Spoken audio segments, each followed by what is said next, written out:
A very warm welcome to yet another Ipga knowledge series where we will talk about the Kharif crop outlook 2023, and we'll also get a sense on the US crop this time around. I mean, when you look at pulses this time, the prices have been very volatile. We've seen government take a lot of measures as well.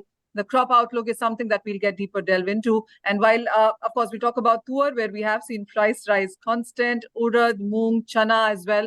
There have been various steps that the state has taken, the country has taken. But from here on, what is the sense of crop availability, the festival season? And of course, the US outlook is something that we will talk in detail about. But first and foremost, we will have Mr. Bimal Kothari address. Welcome you to begin with.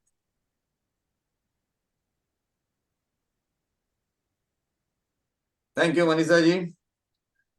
Good evening, good afternoon, good morning to all the friends of the global pulse trade and industry in the different geographies of the world. On behalf of India Pulses and Grains Association, the apex body of the pulses trade and industry in India, I extend a hearty welcome to all the dignitaries, members, patrons, and stakeholders to the IPGA Knowledge Series webinar jointly hosted with US Dry Peas Council, which will present an outlook on Kharif pulses crop production 2023 and US crop update. We have today overwhelming response from our participants with more than 400 registrations. Friends, IPGA and US Dry Peas Lentils Council have shared a strong association and have worked together on numerous occasions to advocate policies for strengthening the pulses sector and creating awareness regarding different avenues such as the emerging industry around plant-based food from the pulses. Today, we have amongst us a very esteemed guest, Ms. Joanna Brown, Agriculture Attaché, US Department of Agriculture, to share her thoughts on the pulse trade between India and US. Welcome, Ms. Brown. I would also like to welcome Mr. Tim McGreevy, CEO, US Dry Peas Lentil Council, and Mr. Jeff Romney, Vice President for Marketing, US Dry Peas and Lentil Council, as well as our dear friend, Mr. Sachin Khurana, who has been leading US Dry Peas Lentil Council activities in India. A warm welcome to each one of you.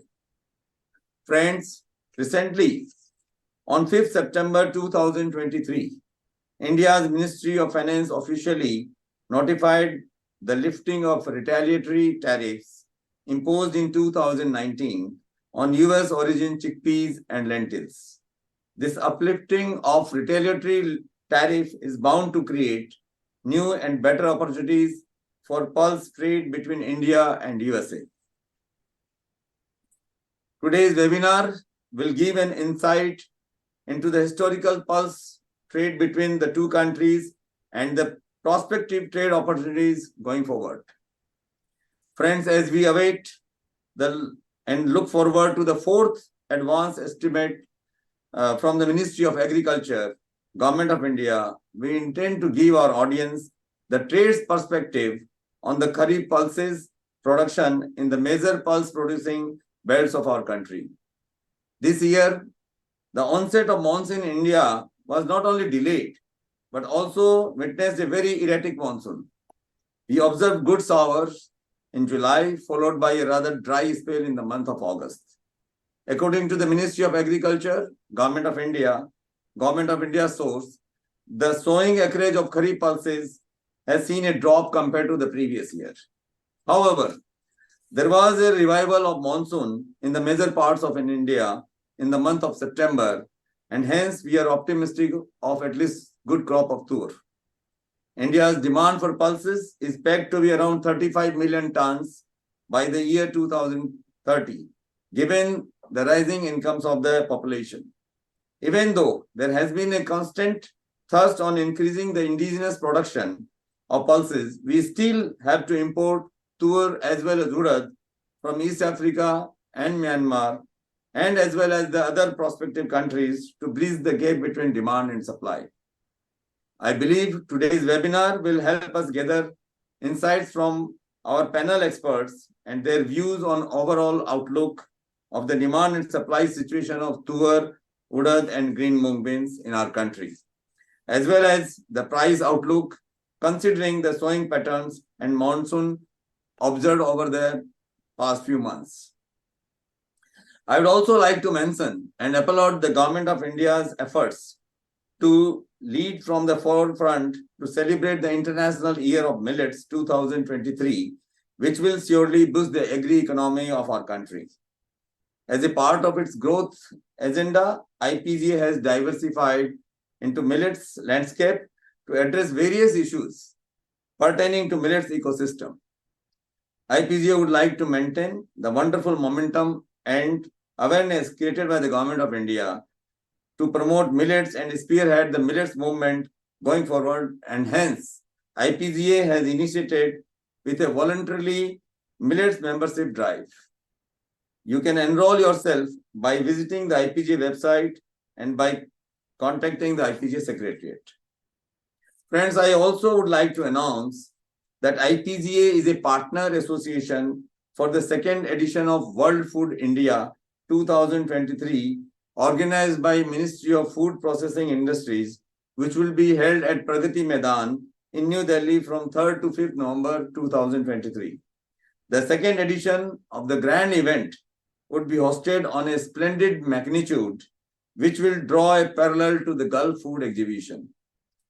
IPGA will have its very own pavilion at World Food India 2023, and I hereby invite our patrons and our members to exhibit their products in the IPGA pavilion, which will garner unprecedented attendance and visibility. Before I conclude, I would like to thank all our audience and participants for their continuous support and appreciation shown towards the IPGA Knowledge Series webinars. Thank you so much. And now I would like to hand over to Manisha ji. Thank you. Mr. Kothari, thank you so much for that warm welcome and really setting the stage on for what to expect from this web series that we are going to start right now. Well, absolutely. Monsoon was slightly a difficult season for us this time around with what June did and then what we faced in case of August. But Mr. Kothari, before we go on to our guest, in any case, what is your sense on, because you do a lot of maths and you do a lot of calculation as well. So what's your sense on what the coming season really does bring in sense of pulses? Manisha ji, frankly speaking, now we have the festive season beginning from the month of October and November, and government has taken certain steps like putting the restriction, putting the stock limit from 200 metric ton to 50 metric tons, which we at IPG we really feel that it was not required because everything was going well. The prices are more or less stabilized at the same level, or they are going down, or more. If you look at all other pulses like chana and masoor and yellow peas, even the price of tuar is also stabilized. As I have been telling on your shows that once the African tuar arrival starts, then we will see the price to stabilize or start coming down. We have seen the price of tuar has already come down by almost 5 rupees a kilo from the top level. I'm talking about the African tuar. And once this arrivals starts, we see more and more arrivals. I'm sure the price will come down by another 5 to 10 rupees. Urad difficulty, we have a difficult season this time because earlier the August was too dry, and then in September we had showers during the harvest. So that has also damaged the crop. So I think we will have a little difficult time. But mung beans, I think there should not be much concern, though August was very dry and we were expecting a very good crop from Rajasthan. But this mung beans, this is a very small, very duration crop, and we get the crop in 60-65 days in different parts of the country. Moreover, the government also has got a stock of 7 to 8 lakh tons. The NFED and the other state government agencies. So I believe that the prices will remain stabilized, or they will start coming down once this festival season is over. Even during the festival period, also I don't think the price will go up. This is my view, but we have today very experts on the subjects. They will give you more highlight on the subjects. Thank you. Oh, well, absolutely. Thank you so much, Mr. Kothari, for that answer. And let's actually move on to the next guest there now. And as Mr. Kothari introduced her, it's Joanna Brown. She's Agricultural Attaché from U.S. Department of Agriculture from Delhi. Ms. Brown, thank you so much for joining us. First of all, would love to hear on what you have to say. And then, of course, we'll follow it up with a couple of questions. Over to you. Good afternoon and good morning. I hope you all can hear me. So thank you for inviting me to join today's webinar. I'd like to send greetings on behalf of the U.S. Embassy, our Office of Agricultural Affairs. Many on this call may know our staff, our expert staff at the U.S. Embassy that works on production and consumption estimates, specifically our expert on pulses in crops, Dr. Santosh Singh. However, some of you or many of you may not know some of the newcomers that have joined our staff. So I'll just provide a summary of who we are. So we have a team of 11 staff members led by our Minister of Agricultural Affairs, Clay Hamilton. And Mr. Hamilton just arrived in New Delhi just about 6 weeks ago. And he leads our team, including our Senior Ag Attaché, Dr. Mariano Bayard, who's based in New Delhi, and our colleague Rhiannon Elms, who's based in Mumbai, who is also a Senior Ag Attaché, and myself. I just arrived here in New Delhi just about a month ago. So some of us have lots to learn about the outlook for pulses here in India. And I look forward to hearing about that, the details in this webinar. I just wanted to share that earlier this week, our staff met to discuss some strategic planning, and we discussed the importance of fostering our relationship with India and our growing two-way trade. And so this webinar between India Pulses and Grain Association and the U.S. Dry Pea and Lentil Council is an excellent example of this type of partnership. And so I won't speak too long, as I know we're all interested in hearing about the outlook for the crop, and also interested to hear more about the partnership between these two organizations. I just wanted to end by saying that we here at the Agricultural Affairs Office recognize the importance of the vegetarian diet in India, and that the production of pulses and grains in India is a crucial contributor to meeting the growing demand for this crop in the world's most populous country in the world that continues to grow. So we see great value in this type of exchange between these two organizations, between IPA and the U.S. Dry Pea and Lentil Council. So these discussions help us to partner to ensure there's food availability and security for everyone. And I know I'm preaching to the choir here in stating the value of pulses. I know most of us know that they are some of the most nutritious crop for the planet, that they offer one of the best investments in our overall health, that their cultivation helps reduce greenhouse gases and provides increased carbon sequestration, that pulses improve soil fertility and nourish other crops that are planted alongside them, and that they're low-cost crops comparatively and flourish in arid lands and have long shelf life. So in summary, I think we all recognize that pulses are an impressive crop. And so I'm just looking forward to hearing more about the outlook for this impressive crop from the experts here in India and in the US. So with that, I would like to say thank you for inviting me, and I'll turn it back over to our moderator. Ms. Brown, thank you so much for that. We do absolutely acknowledge the fact that sustainability in cropping is going to be way more important from where we are right now. And as you mentioned, that the trade relations between the two countries, that is India and US, really seem to be getting better. We welcome you to India. As you said, it's just been a month, and we hope you have a great stay and that a lot of work is done as you are here. And moving on then, and we also are joined by Mr. Tim McGreevy, who is CEO, US Dry Peas and Lentil Council. Let's listen to him as well on what he has to say about the most important subject, that is dry peas and lentil, which we are following today. 23 Pulse Crop Harvest Update. I'm Tim McGreevy, CEO of the USA Dry Pea and Lentil Council. Greetings to all of my friends in the pulse crop industry in India. I would like to thank the India Pulse and Grain Association for being our partner in hosting this webinar today.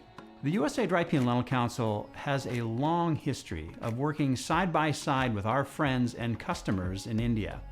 Our organization established its first office in India in 1986 under the capable leadership of Mrs. Shakun Dalal. Shakun worked with U.S. suppliers and members of the Indian trade to establish a market in India for high-quality dry green and yellow peas, lentils, and chickpeas. The strong relationships we established with our trading partners resulted in India becoming our #1 market for decades. And what a victory it is! India win by 10 wickets.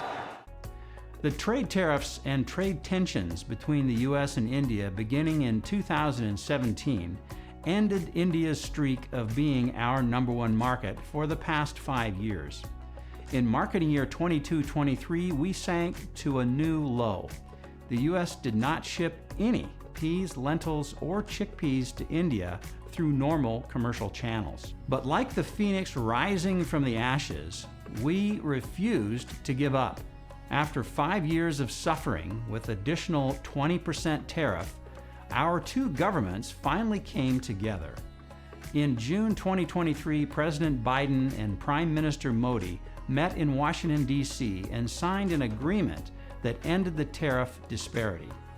On September 5th, 2023, the Gazette of India officially returned U.S. lentils and chickpeas to the same tariff as other exporting countries. This announcement is met with enthusiasm on both sides of this trading partnership. Dhoni finishes off in style. A magnificent strike into the crowd. India lift the World Cup. After 28 years, the parties start in the dressing room, and it's an Indian captain. The USA Dry Pea and Lentil Council are grateful to both governments for coming together to sign this agreement. I would also like to thank the Indian Trade and the Indian Pulse and Grain Association for their collaborative efforts in facilitating this positive outcome. I would especially like to thank Mr. Bimal Kathari, the chairman of the IPGA, and the IPGA board members who have given us their unwavering support and helped make this change possible. It's good to be back in India, competing on a level tariff playing field for your business. In this webinar, we are going to discuss the 2023 harvest of U.S. lentils, chickpeas, and dry peas.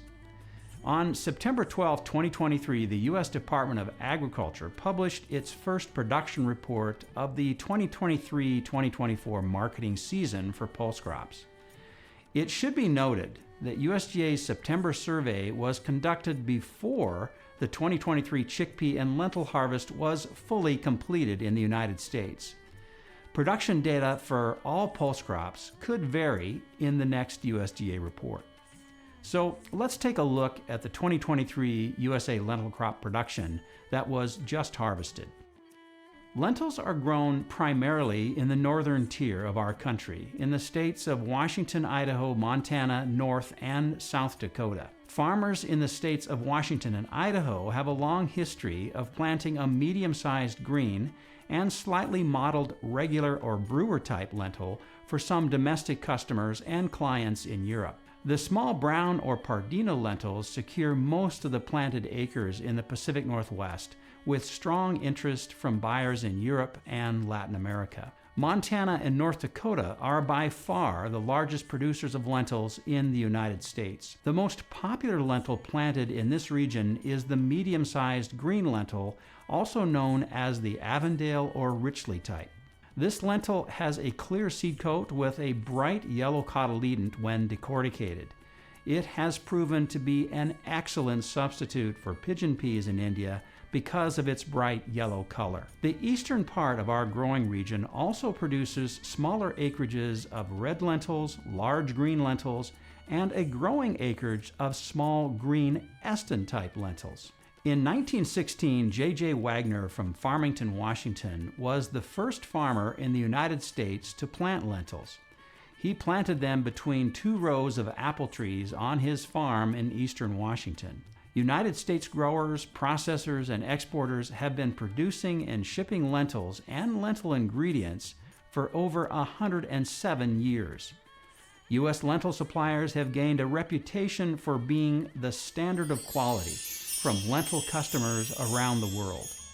All our shippers adhere to the highest food safety standards with independent third-party verification and certification programs.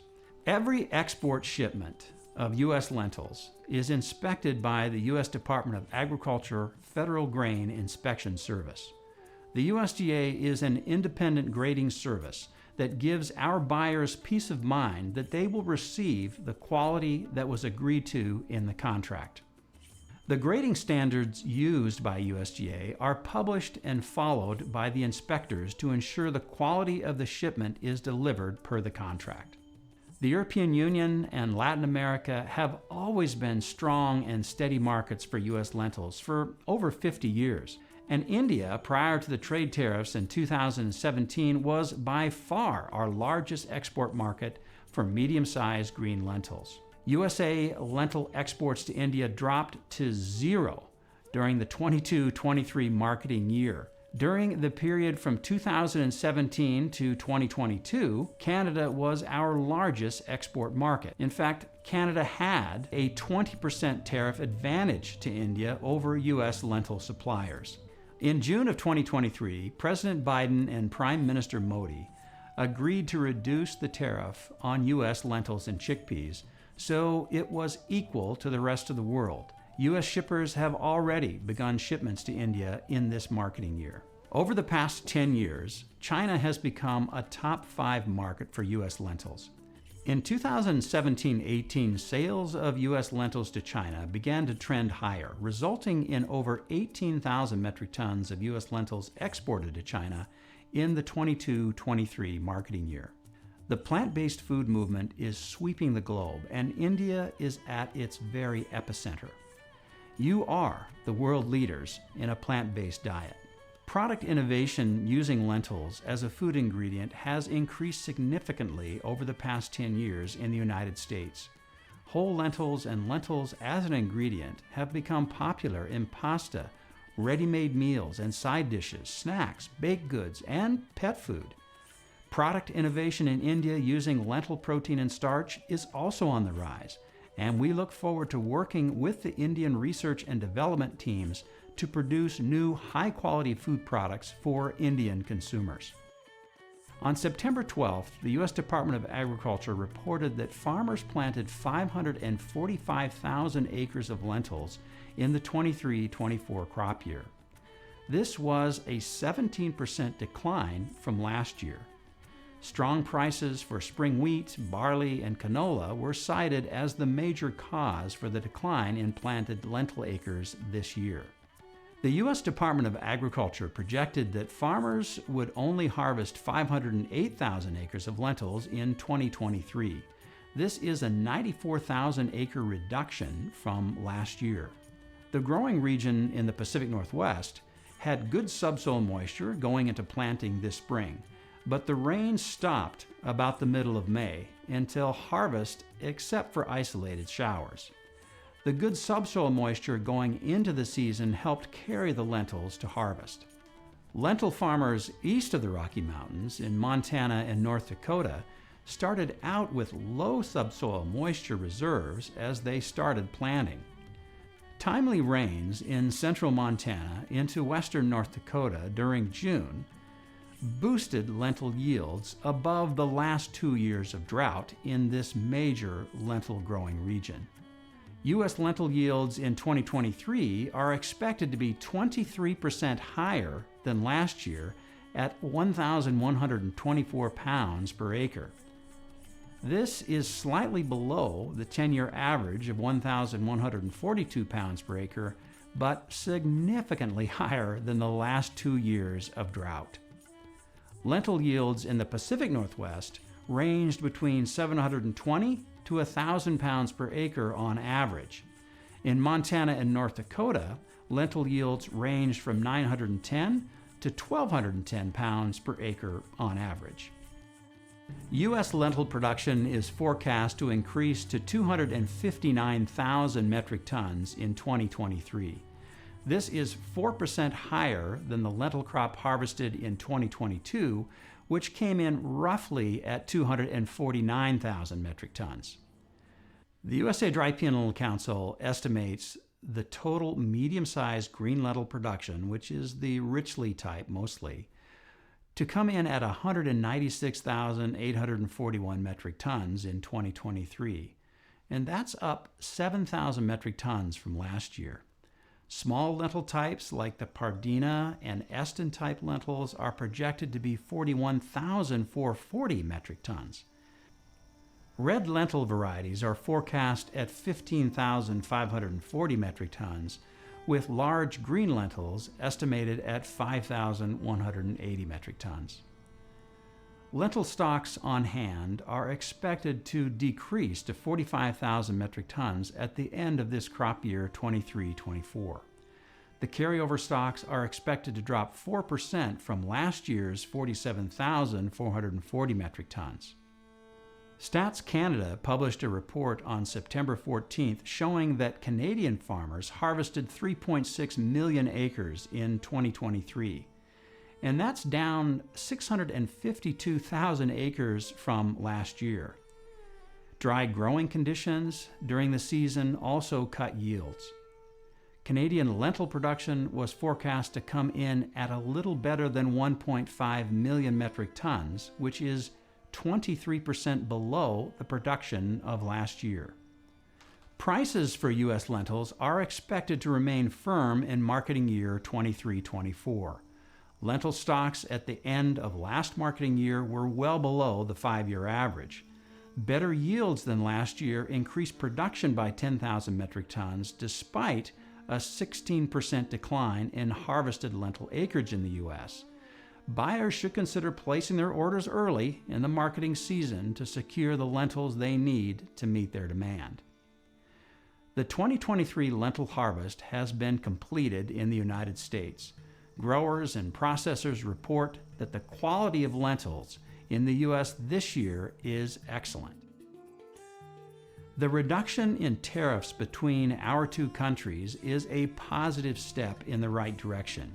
Wide again! He has a 5-wicket hole! This is a beautiful delivery! U.S. pulse farmers and shippers welcome the opportunity to compete fairly in the Indian market.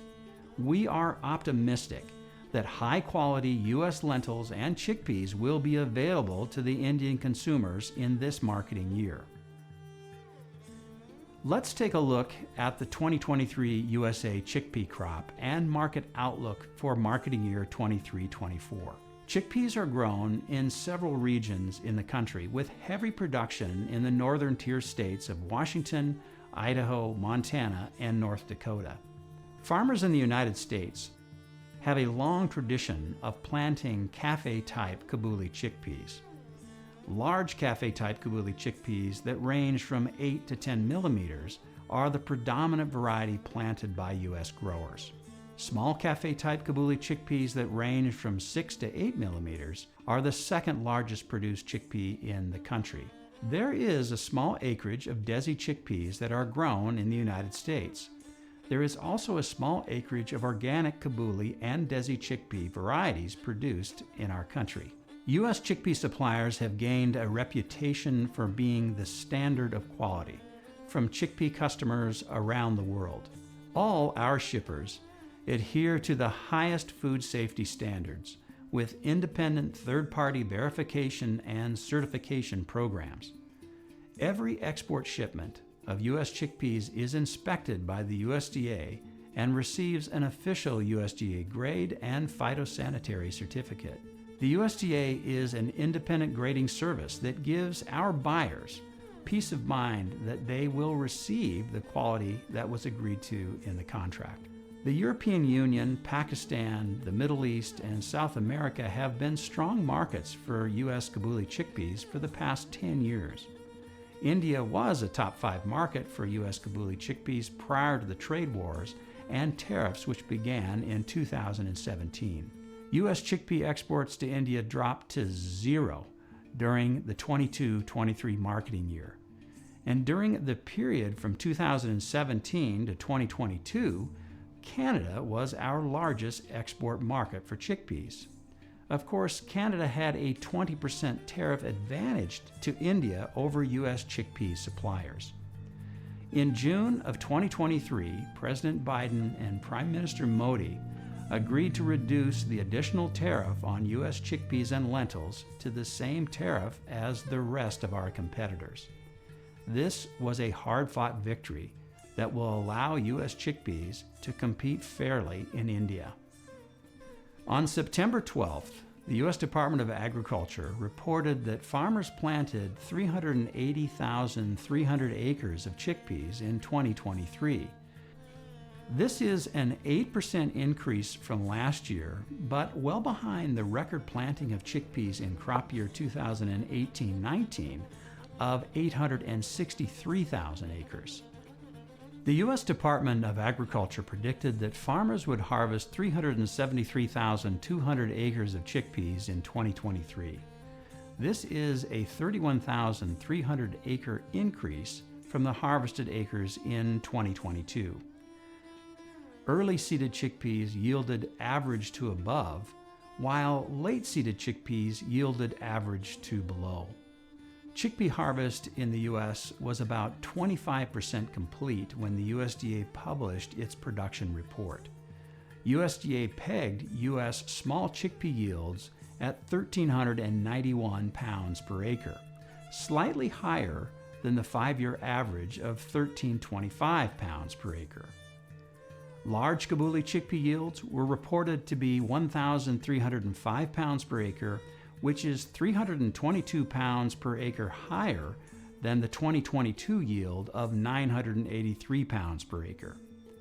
Some U.S. trade members questioned the USDA chickpea yield forecast. They thought it might be a little high because the later seeded chickpeas were generally lower yielding than the early seeded chickpeas. Farmers had not harvested the later seeded chickpeas by the time of this report. U.S. chickpea production is forecast to increase to 224,891 metric tons in 2023. This is 35% higher than the chickpea crop harvested in 2022. The production of large Kabuli chickpeas was projected to be 159,528 metric tons, while small Kabuli chickpea production was projected to be 65,363 metric tons. Stats Canada reported in September that Canadian farmers increased their harvested acres of chickpeas to 315,600 acres in 2023. This is an increase of almost 82,000 acres. Dry conditions, though, during the growing season cut yields well below their 5-year average. Canadian chickpea production was forecast to come in just a little higher than last year at 134,400 metric tons. Mexican farmers cut their large Kabuli chickpea acreage significantly this crop season, with their production forecast to be half of last year at 101,000 metric tons. 2022-23 carry-in stocks of chickpeas were reported to be 68,398 metric tons by USDA. Strong domestic and export demand are projected to keep carryover stocks of U.S. chickpeas to 75,000 metric tons by the end of the 23-24 marketing year. Chickpea stocks are expected to remain tight this marketing year with the short crop in Mexico and Canada. Prices for U.S. chickpeas are expected to remain firm in marketing year 23-24. Chickpea stocks at the end of last marketing year were below the 5-year average. Given the tight stock situation going into the 23-24 marketing year, growers will expect chickpea prices to remain strong throughout the year. Buyers should consider placing their orders early in the marketing season to secure the chickpeas they need to meet their customers' demand. Large Kabuli Sierra chickpeas are what I planted on my farm in eastern Washington this year. My chickpeas were planted around the middle of May. Many growers planted their chickpeas 2 to 3 weeks ahead of mine, and that turned out to be the winning strategy this season. My chickpeas didn't receive much moisture until they were ready for harvest in early September. The rains finally stopped just long enough to harvest most of the chickpeas in the Pacific Northwest. All reports indicate that U.S. chickpea quality will be excellent in 2023. So, if you are in the market for some high-quality, large Kabuli chickpeas for your Diwali celebration in November, call your friendly U.S. chickpea supplier and ask for McGreevy's chickpeas. These are limited edition chickpeas, so premium prices will be applied.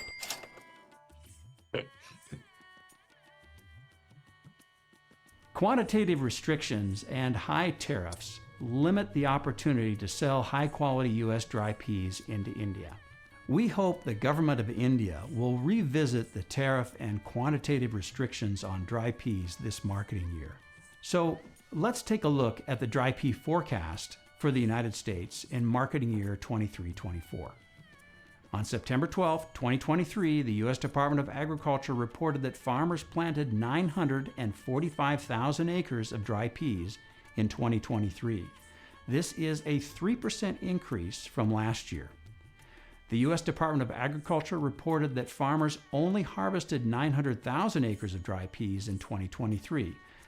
This is a 38,000 acre increase from the harvested acres in 2022. Dry pea yields in 2023 are expected to be 9% higher than last year at 1,909 pounds per acre. This is above the 5-year average of 1,666 pounds per acre. U.S. dry pea production is forecast to increase to 779,181 metric tons in the 23-24 crop year. This is 14% higher than the dry pea crop harvested in 2022. The USA Dry Pea and Lentil Council estimates the total yellow dry pea production to be 459,717 metric tons in this crop year. Dry green pea production is projected to be 319,464 metric tons in the 23-24 crop year that was just harvested. Dry pea stocks on hand are expected to increase to 205,000 metric tons at the end of this crop year, 23-24. And this carryover stock number is 13% greater than last year. Dry pea stocks at the end of this marketing year are expected to be below their 5-year average. Stats Canada reported that Canadian farmers reduced their harvested acres of dry peas from 3.3 million down to 3 million acres. Dry weather dropped yields 26% from last year, and Canadian dry pea production was forecast to be a little over 2.2 million metric tons, which is only slightly better than the devastating drought year of 2021. Prices for U.S. dry peas have dropped off the highs of the past 2 years, but are expected to remain relatively firm for the rest of the 23-24 marketing year due to the short crop in Canada, strong domestic and export demand. This chart shows historic grower prices and does not account for processing, cleaning, transportation, or financing. Buyers should consider placing their orders early in the marketing season to secure the dry peas they need to meet their customer demand. Early reports indicate that the majority of the U.S. dry pea crop will be excellent quality.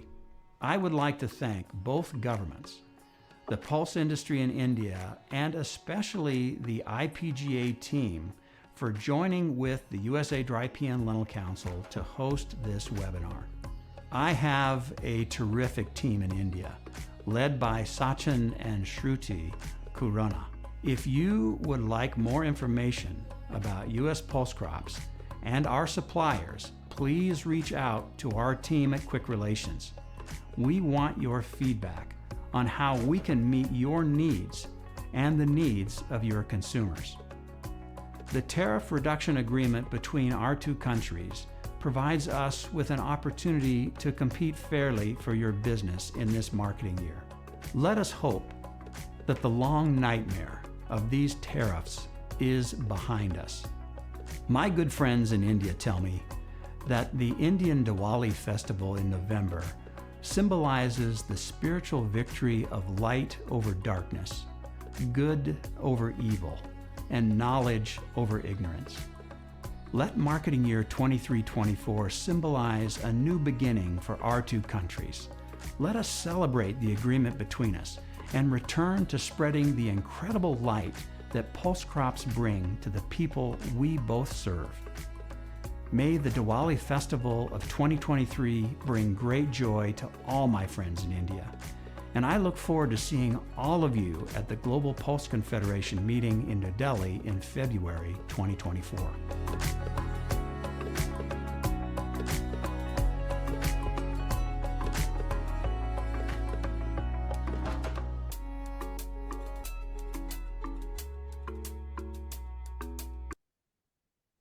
All right, that was one great presentation, Mr. McGreevy, because and the cricket was an absolute great touch there, because when you're talking to India, cricket does work in sense of watching and exciting us there. But we do get your point on the firm prices, as you said, whether it's going to be about lentils, chickpeas, or dry peas, with the kind of numbers that you put out, even in case of lentils and chickpeas, where the US crop is expected on the higher side, but the carry forward stock and the kind of demand. And you presented US and Stats Canada, both of those numbers quite evidently and efficiently there. So thank you so much for that. And this really sets context for what we can expect from the US markets there. But moving on, we are also joined by Mr. Dilip Mohanty now, who's Senior VP, Head of Agri Division, Reliance Retail, with his sense on those numbers. Mr. Mohanty, first of all, your sense on all of that numbers, and then, of course, I'll have a couple of follow-up questions to you. Over to you. Absolutely. And good evening, Manisha, and good evening, everyone. Thank you very much. Coming to Kharif outlook of Tuor, before I delve into the subject, I'd like to give a brief about Tuor in India. Tuor is the most important Kharif legume crop in India. Can I have next, please? Yeah. And primarily consumed in Southeast Asia and African countries. It complements cereals as a balanced diet, and it's a good source of protein, especially for the vegetarian population. Coming to the global production of pigeon peas, that is Tuor. Next. I think India is the largest producer, consumer, as well as importer of Tuor at the moment. India produces 75% of global production. In addition to India, East Africa and Myanmar, the another two countries, they produce 19% and 6% respectively. Next. Coming to the production trend of pulses in India at the moment, I think pulses are heavily consumed in India, and there's an uptick in production if you see the numbers. At the same time, if you see the pigeon peas, that is Tuor production, which is either it is stagnating and slightly going down severely at the risk of declining. If you look at the last 5 years numbers, the overall pulses basket has gone up by 24%. During the same time, the pigeon peas have reduced by 26%, which is a cause of concern for all of us. Next. I think government is incentivizing production of pulses and all the essential crops in India. If you look at the last decade, government has been increasing the MSP of all the crops. If you look at the pulses, the Tuor MSP has last 10 years gone up by 63%, to lentil has gone up 103%. There's a continuous effort by the government. So during the last decade, the production of pulses has gone up by 50%.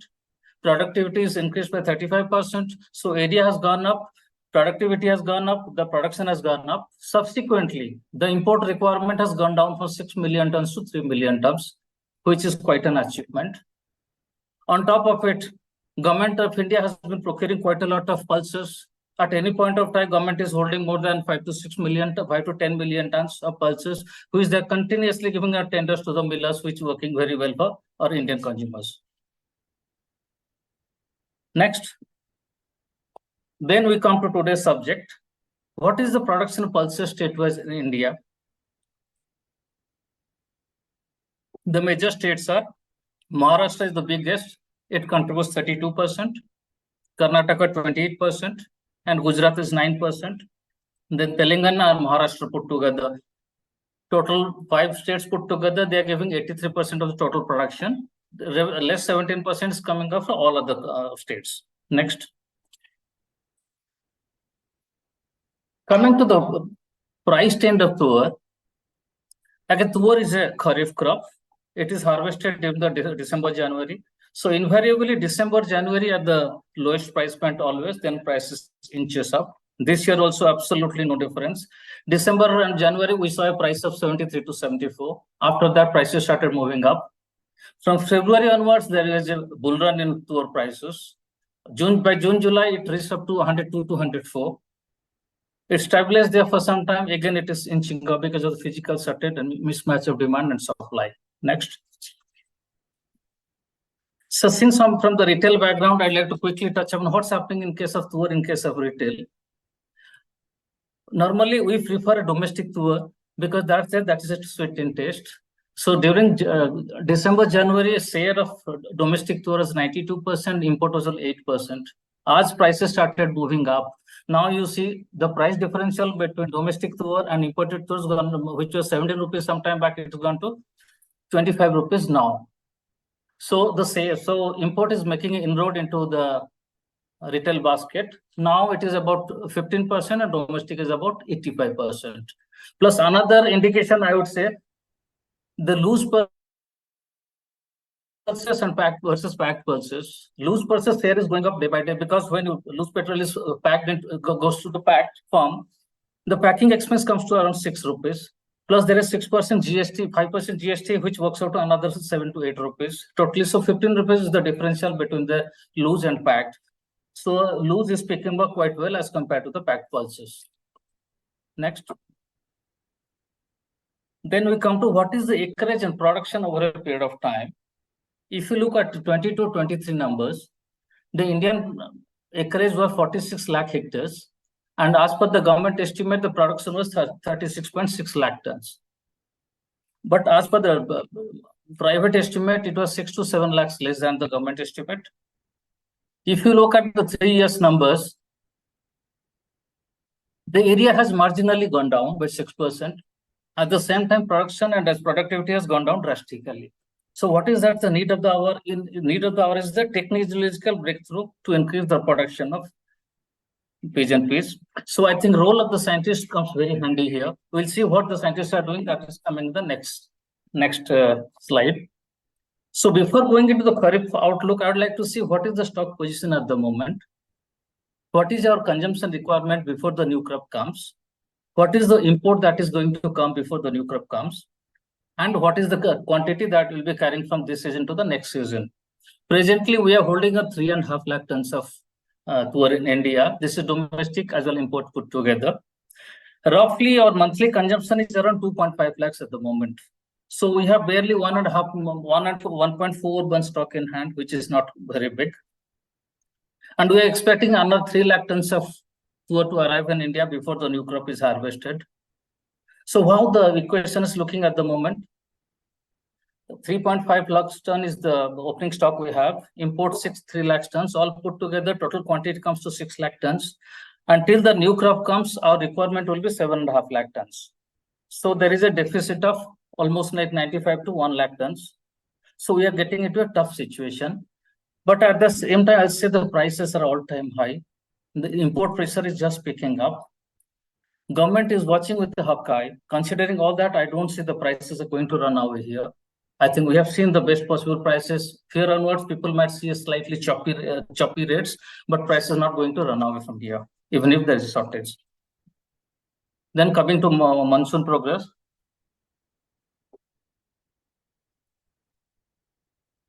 I think if you look at the three major states, Karnataka, Gujarat, and Maharashtra, Karnataka, there is a monsoon deficit. As far as Gujarat and Maharashtra is concerned, they have got adequate rains. And on pan-India basis, the rainfall is deficit by 8%. If you look at the individual states, Karnataka, there's a deficit of monsoon. And in few areas, the tuar crop is shifted to chili because chili, they got a better price last year. Plus, state of Karnataka needs another monsoon, another sour immediately so that a crop proper development happens. Coming to state of Gujarat, because of excess rainfall, I think some cotton crop got damaged. So resowing has happened in case of tuar. So cotton area has gone to tuar. In Saurashtra region of Maharashtra, the peanut got damaged. That is also been shifted to tuar. Because of the late rains, the crop is Gujarat is delayed by 15 to 20 days. So we look at a staggered arrival this year. As far as Maharashtra is concerned, I think rainfall is adequate. Similar here also, cotton area has gone to tuar. Plus last year, the soya prices are very low. I think harvesting time, the price of 56, 57, now it's come down to 48. So mostly people losing in case of tuar. So overall, I think we are looking at a very good crop except for Karnataka. So Karnataka crop looks to be around 65 to 70%. So I just wanted to make an estimate. What is the kind of crop will aim at? If you look at three major states, Maharashtra and Gujarat crop is 100% each. As far as Karnataka is concerned, we are looking at a crop of 65 to 70%, that too, and if they get a further monsoon. Then as far as the minor states concerned, Madhya Pradesh crop looks absolutely good, about 100%. Andhra Pradesh slightly less than what 100% should be. So it's around 90%. So based on these numbers and what is the production for those states put together, I have just made a rough calculation. As per my estimate, the total production of tuar during this year could be in the range of 31 to 33 lakh tons. Another thing we need to keep in mind, because the tuar prices are rolling always more than 100 rupees, and now it is 125 rupees. Farmers would have sown quite a lot. Now we don't know exactly when it is going to come. That during harvesting time only we'll know exactly how much it is coming. I think stocks are very less and pipelines are almost empty. So as far as the lowest price point, we look at 80 to 82. I don't think the kind of price we'll see last year, what has been 73 to 74. So the bottom price is going to go up. So that is what is the forecast. So considering the 3.2 million tons or 32 lakh tons, what is the demand and supply of pigeon peas at the moment? Next year. If you look at the carryover stock is getting depleted. Production of Indian production more or less stagnant. Import, there is not much of a movement. As far as our supply is concerned, as far as our consumption is, more or less it is matching without any carryover stock. So this is not a very good sign to have. And since this year, the import prices also are very high, the farmers got a good price. We expect additional 1 lakh of import would come to India from both the locations put together. Again, all depends what kind of weather remains for next 2 to 3 months here or in other countries. So either plays a good role now. Considering all this, I think considering all the shortage of tuar we have, what is the way forward? Next. I think we need to have a collaborative effort between agri-scientists, support of the policymakers, investment from the corporates, and resilience of the farmers. I think the scientists are playing a very good role. So I'll just quickly touch upon what exactly they are doing. I've been speaking to many of the scientists exactly what they are doing. I think a lot of work is going in the background, and their work could be a game changer for all of us. They're working on the developing super early variety. Next, please. They're developing super early varieties, which is less than 120 days. And which is good for Kharif as well as Rabi. Now it is basically Kharif crop 180 days. They are trying to develop stress-tolerant varieties, which is good for drought as well as high moisture. Now I think some more fund allocation should come for pulses, which has been continuously going for cereals, so that we have got better seed farms and all infrastructure for production of the seed. And we need to have a better collaboration with all the agencies like scientists, seed companies, and government agencies. I think now a lot of corporates are getting into this now. When corporates are coming, their quantity is high. All the corporates are working on the efficiency of the supply chain. So when corporates are coming, a lot of investment is coming here. So they are working on the artificial intelligence as well as IoT devices or precision advisory, like real-time soil moisture, pest alert, all that. I think a lot of government support is required now for incentivizing IoT devices at micro level of the farmers' field. And in all the forums, we have been talking about our import policy, which is not constant or supportive at the moment. So we need to have a constant and supportive import policy. We don't have hedging mechanisms at the moment for a volatile commodity like tuor. So somebody's other is getting impacted. So we need to have a base for hedging. And government need to have a monitoring mechanism where seeds are distributed. And farmers, what they're supposed to do, they have to have a better crop rotation for soil fertility maintenance and utilizing better fertilizer and pesticide. And skip that. So I would conclude by saying that next. There is a mismatch of demand and supply in pigeon peas. Both domestic and import put together are unable to match our requirement. Tuor prices might go up about 2 to 3 rupees a kg before the harvest comes, but it's not going to go high because a lot of imports are coming. Prices are all-time high. Government is looking at the prices, taking a lot of control measures. The new crop size is expected to be around 3.2 million tons and 32 lakh tons. During this year, the import quantity might go by 1 lakh rupee, 550,000 to 1 lakh tons because of a better realization that they have got this year. Indian crop arrivals, because of the less monsoon, the arrivals could be staggered for instead of 2.5 months to 3 months. And lowest price point will be 6 to 7 rupees higher as compared to last year. And we look at a technological breakthrough is required to increase the production. I think with the current situation may not be very encouraging. Our combined effort is required to see us through the situation. Thank you. Thank you, Mr. Mohanty. I mean, every question that I thought I will ask you was right there in that presentation. So each presentation better than the other one, and I have to congratulate you for that. But I also want to understand on what do you think that the government measures have been able to, support or sense of the crop for one, productivity second, and the price controlling third. Can you come again? I want to understand on what is your sense on the government measures that have been able to support the acreage, productivity, and prices. I think acreage, last 3 years, I think all pulses put together, the acreage, everything has gone up. But as far as tuor is concerned, it is a very high duration crop, 180 days. We have a lot of issues around tuor. So tuor production is not improving the way it should have been. And as for import policies, the way it is built, that is also not very conducive at the moment. A lot of uncertainties we go through. So government has been, I think we have to work hand in hand with the government to see how it has to be done. Mr. Mohanty, for the longest time this year, we kept talking on how we are short on tuor, and we perhaps could be looking at India going in for other pulses, proxy pulses, that is where the prices have been less. Did you see that happen?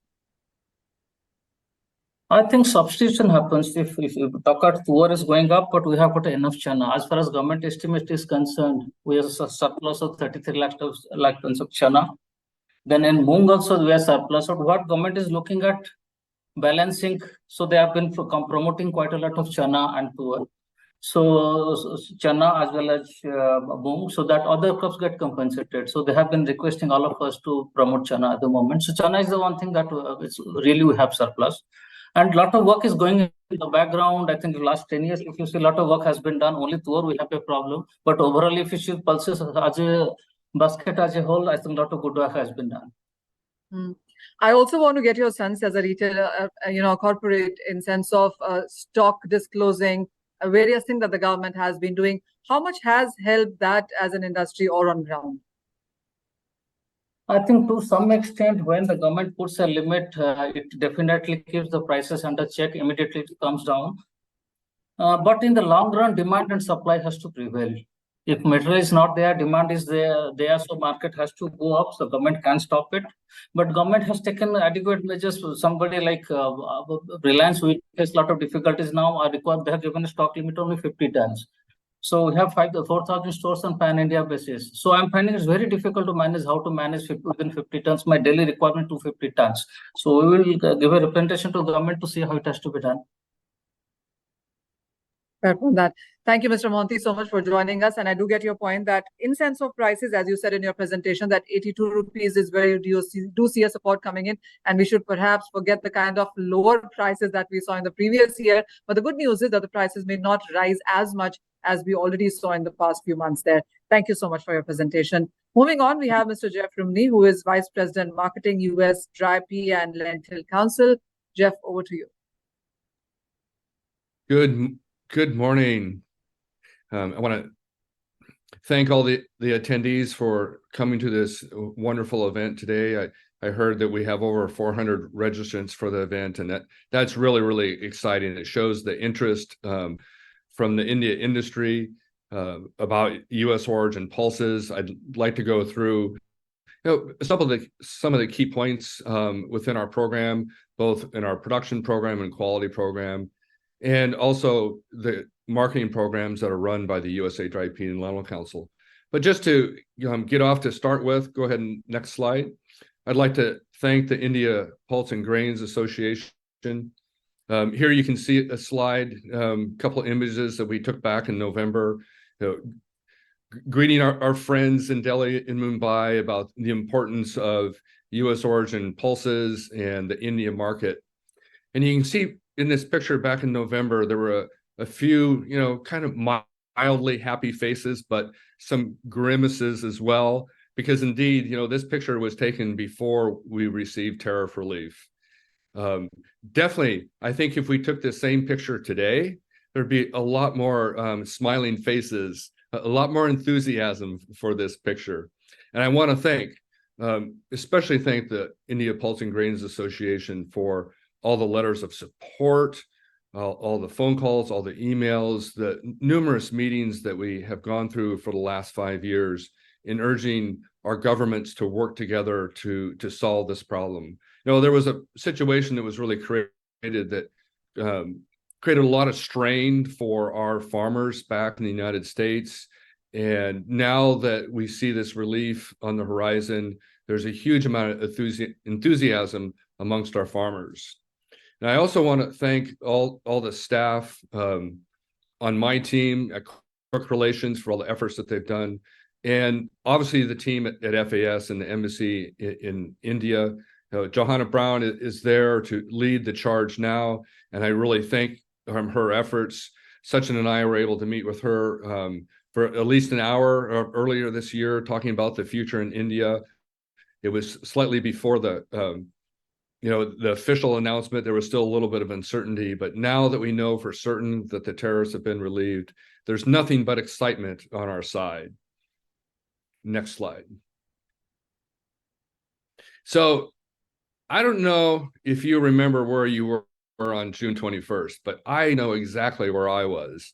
Our team was having a board meeting in Minneapolis. So this includes a group of our key farmers and our key industry people, and we go through budgets and plans and things like that. So a typical long, boring meeting that you have for these sorts of things. But in the evening, we went out to a baseball game. This was the Twins game at Target Field, and you can see this picture here on the left. That's my wife and I up in the stadium, and it was an exciting game. It was pretty close. The Twins, which is the local team, was doing pretty well, and there was a lot of excitement amongst the crowd. But then you could see the text messages that Tim McGravy was receiving on his phone, and the announcement was made that we were going to get the tariff relief, and there was a huge surge of enthusiasm amongst the 10 or 12 people that I was sitting with about the lentil tariff, but also amongst the thousands of people that were there in the audience. So if we could play the short little clip, I think if you hit the advance button, the video will play.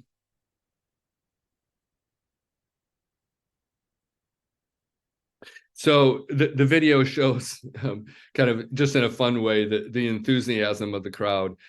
I attributed it to the relief in the tariffs, but I think possibly it was due to the fact that there was a home run hit at that same time. So it was a great time. And I also want to point out that I am at the annual meeting for the U.S. Penal Trade Association. And yesterday, our group heard an update from Joan Hurst, the Agricultural Affairs and Commodity Specialist with the Office of U.S. Trade Representatives.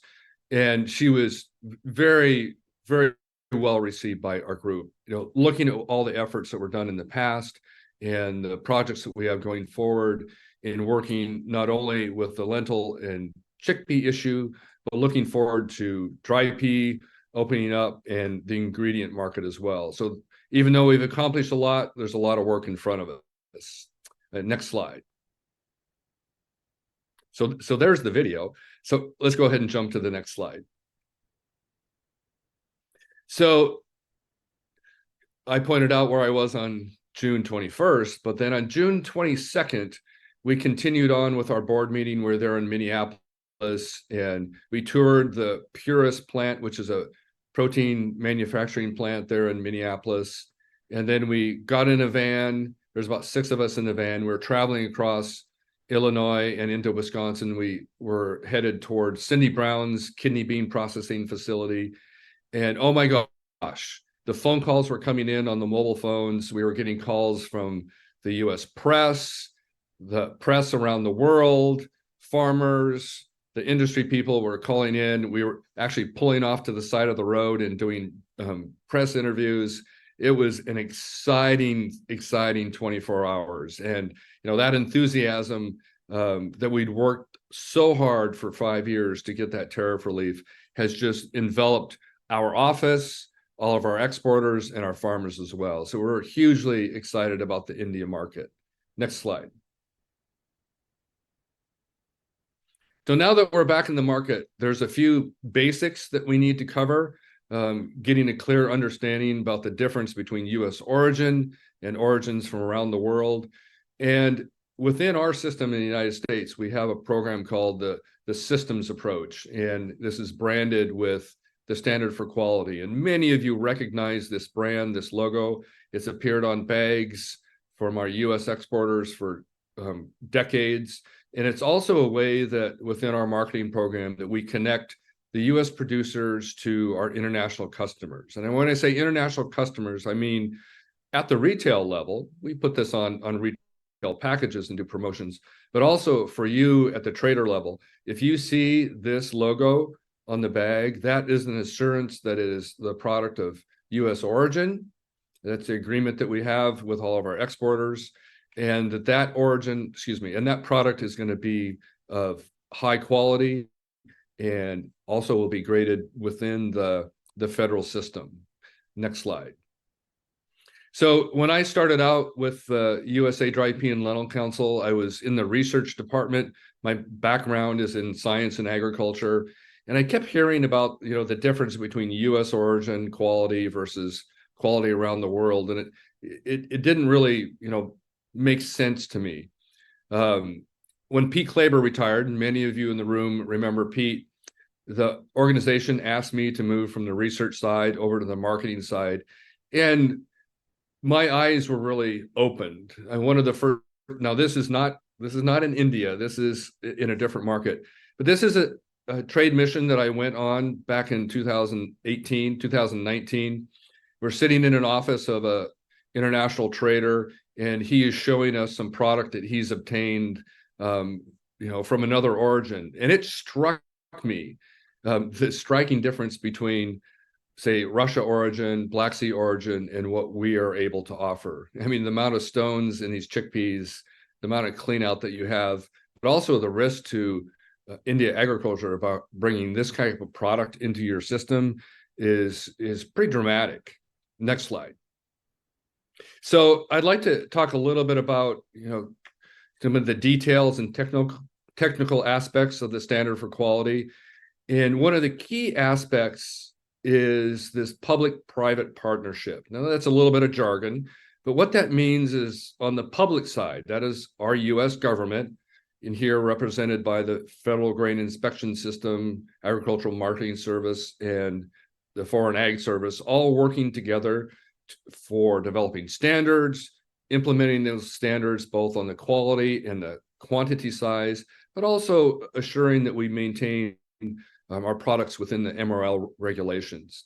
So today, at this meeting, I am actually missing the first 15 minutes of the meeting this morning. We have a very important event that happens every year, and that's determining the fair average quality. So all the grades, all the samples that have been submitted to the inspection laboratories in Washington, Idaho, Montana, North Dakota, South Dakota, that go for an official inspection, all that information is compiled and we get a fair average quality, which means we look at the average damage, the average moisture, the average dockage, and what the average grade is. And that's information is used to help determine, what the typical quality is. And we identify problem areas like potentially weevil damage that's in the, one particular growing region, or chalk damage or something like that. So that information all comes out in a very public, open, and transparent state. And you as a trader can definitely have access to that information. And then I also want to emphasize the commitment from our industry in spending millions of dollars a year in developing varieties that match the production region, but also the buyer's needs, and a huge amount of money that's been invested in infrastructure and process. I was just at one of the largest lentil processing facilities on the planet just a few days ago. And it is running to capacity, processing 23 crop. I'd love to have you all come and visit that facility. It's hugely impressive, incredibly modern, state-of-the-art, delivers the absolute best product. Next slide. So the standard for quality is really based around official sampling, grading and inspection, certification, and sample retention. So what does this mean? This is pretty technical. I'd love to invite all of you to either our office or, I'll come and spend a few days with you and talk about how this process works in detail. But one of the things that makes the US system different from other origins is we have official sampling, which means a federal employee is out there on that rail car, is in that warehouse taking the sample, and the integrity of that sample is maintained from pulling it from the lot to the entire process of grading and inspection. And that integrity of that sample is retained within the inspection lab. So if you as a buyer have a question about the quality and the integrity of that sample, those samples are retained for between 60 and 90 days. So at any point in the time, you can work with your seller and verify that what you've contracted for is actually what was sampled in that rail car. So it's all secure, it's all open, it's all transparent. The information is there. And the information is standardized. I would encourage you to go on the Google and type in FGIS, Official Lentil and Pea Inspection Handbook. It's a 400-page document that goes through detail step by step on how to do a lentil or a pea or a chickpea inspection.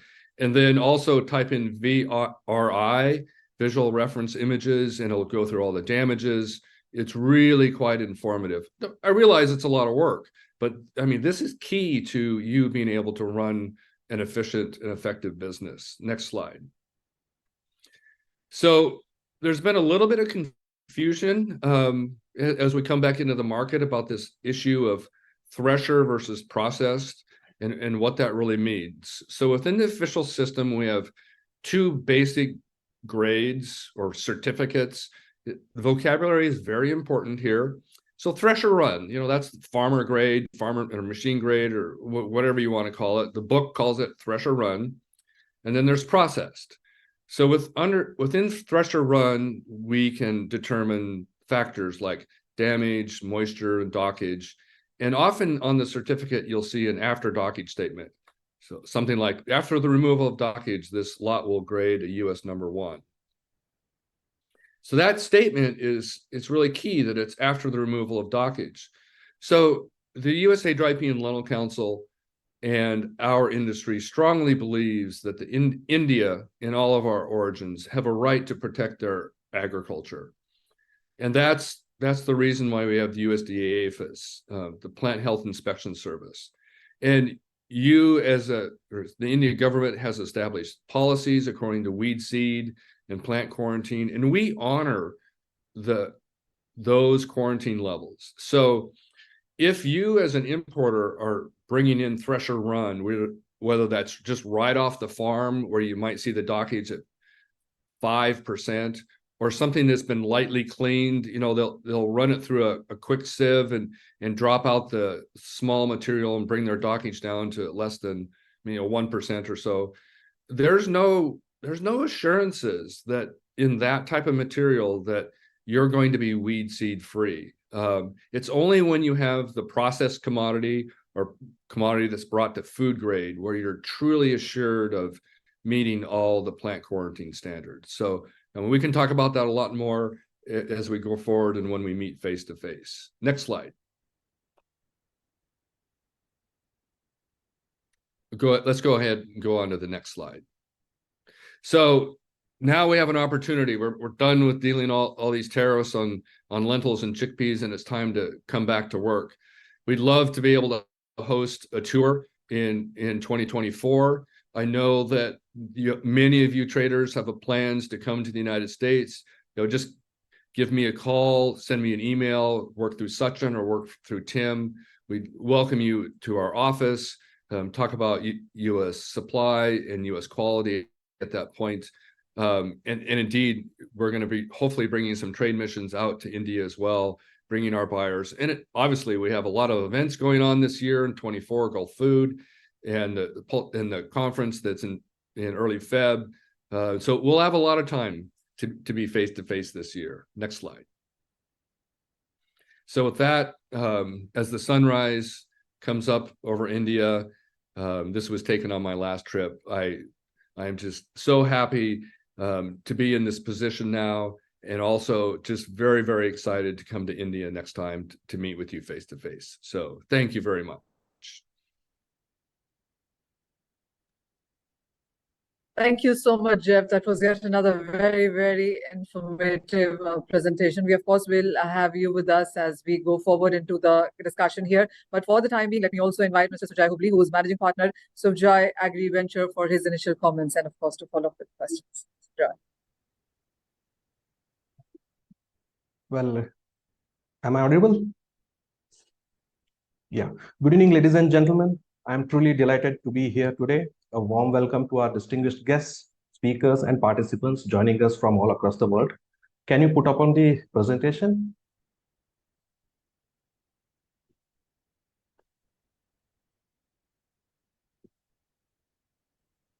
Yes, outlook for the Kharif pulses crop production 2023. I think this is USA crop. Can you put my PowerPoint presentation? Yes. Yes, so the outlook for the pulses crop begins with the kind of monsoon we have during the year. So as pointed out by other panelists also, we had a below normal monsoons during this year. Can you go to the next slide, please? So this sets up the market structure for 2023. During the 2023, we had a below normal monsoon. This was forecasted in the early parts of April by the weather forecasting agencies that we will be receiving below normal monsoon. So we are in the month of September now. So this confirmed we had a below normal monsoon. Can you just bring up the next sections, please? Next section. So the monsoon rainfall during the year has been below normal. So this below normal monsoon rainfall really affects the crop size, and also the poor quality, and also doesn't give us the required output. So we have been producing lesser crop this year. So this sets up the market structure during the 2023. At times of normal monsoon, we would have a normal crop. We would have an abundant supply of crop in the state of Karnataka, Maharashtra, and all across the country. And this would help us in building up inventories also, and also cooler and better prices also. So this confirms, so beginning this year, the outlook starts with having a below normal monsoon during 2023, and the inventories are really lower. And we get the trade, even I'm speaking just of the trade here. The trade was not able to build up a good amount of inventories, the trade, the industry. So this is not happening in the current year, even in Karnataka and Maharashtra. Can you put up the next section, please? Yes, so this is what I was trying to tell. So this is absent. The buildup of inventories in the current year for Kharif 2023 is absent. So there are inventories, but that's a very minimal level inventories, what I've been able to observe in this part during this year. Can you bring up the next slide, please? Now, let us try to, before we move forward on discussing the outlook for green moong, let us try to understand something about the MSP of moong and also the quality profile of the moong here. So there used to be a 1% or 2% increase in MSP year on year. So, but there has been a drastic increase in MSP in 2022 and 23-24. So in the 22-23, there was a 6% increase in MSP, and 23-24 this year, there has been a 10.35 increase in MSP for green moong. So this has been a combined increase of 17.63 in MSP price for moong from the year 2021. So we are currently, the government has fixed 85.58 as the MSP for green moong here. So this makes up the structure for the market. Again, this MSP of moong is increased by 10.35% to 85.58, a 17.63 increase from the year 2021. So this is the MSP increase. So this price we need to accept as market participants. We need to accept that this price 85.58 is the MSP fixed by the government, and government is prepared to build up inventories at this price level. Now let us try to understand the quality profile of green moong here. Please put up the next section. So there are two broad categories of green moong here. Just like unlike with other commodities, there are quality profiles, but the application, the consumption is different when we speak of the green moong quality profile here. So there is one broad category of quality of moong is raw moong whole moong for whole moong consumption. So this quality of moong is consumed whole by the consumers in India, and it always trades higher by 15 to 20%. Always stays higher by 15% by the other category of moong. So the next section, put up the next section. So this is the second quality of green moong, which is used for split dal consumption. So this is a raw moong whole split, which is used for split dal consumption, and it usually trades lower than the polished quality or the whole moong quality here. So this usually trades around 15 to 20% lower than the first grade quality, which is used for whole moong consumption. The MSP for both the categories is 85.58. The government believes that is procuring inventories and building up buffer inventories in the past with the same MSPs for both quality categories. So I would make a differentiation in quality and price for both the categories here. So to sum up with the structure build up here, we have a higher MSP this year, a 10.35 increase over the last year, and the MSP is 85.58. So this is the minimum support price, and there has been increasing MSP also. Now, after going through the MSP and the quality profile, now let us study a bit of the history here. This is not the first year that we had a below normal monsoon. We had a below normal monsoon in last many years. We have seen many years in the past receiving below normal monsoon, crop shortages. We have passed through all that, and we'll also definitely pass through this year also. Can you put up the next slide, please? So a bit of historical numbers here. Let us study what happened during the past 4 years here. So India's moong bean production has a mean production of 1.6 million metric tons. So this is a mean production of 1.06 million metric tons. So India is producing, this is the mean production. So you can see the numbers in 1920, 2021, 21-22, 22-23. So the forecasted numbers is that we are forecasting that will be producing 0.93 million metric tons this year for green moong.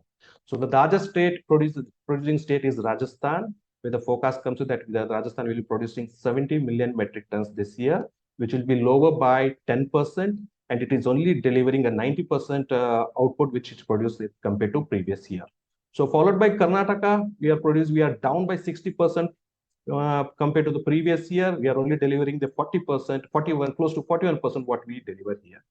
So overall, we are down by 20% compared to last year. Compared to last year, we are down by 20% in production. So we are down by 12% to the mean production.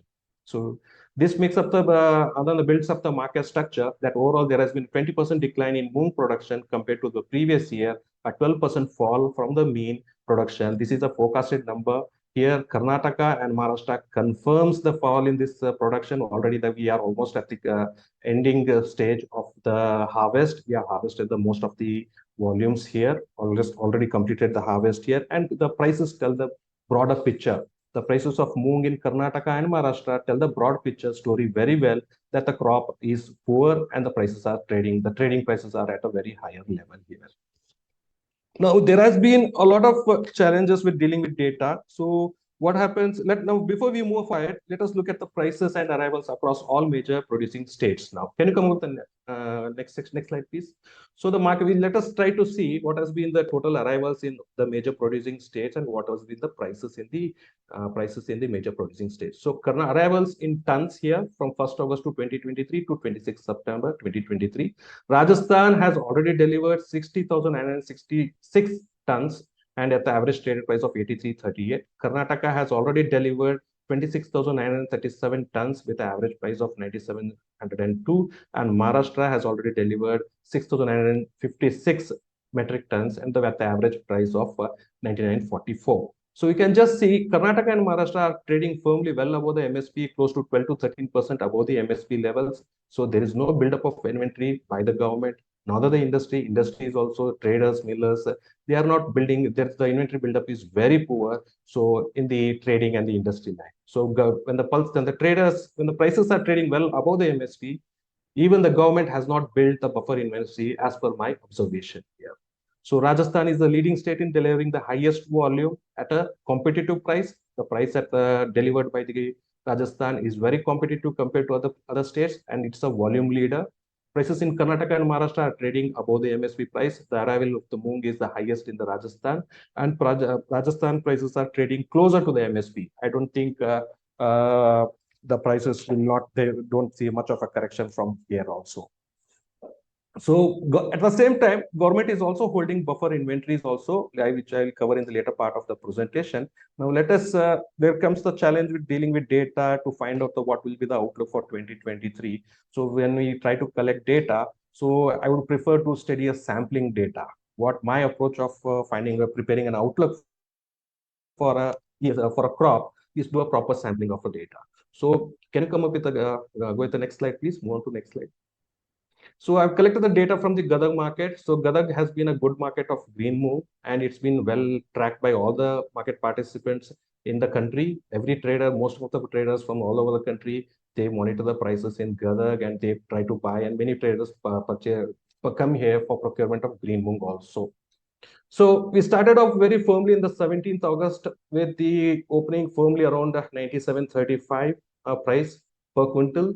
And the prices which opened up very firmly, and we can see the steadily arrival increasing in the second half of the August month.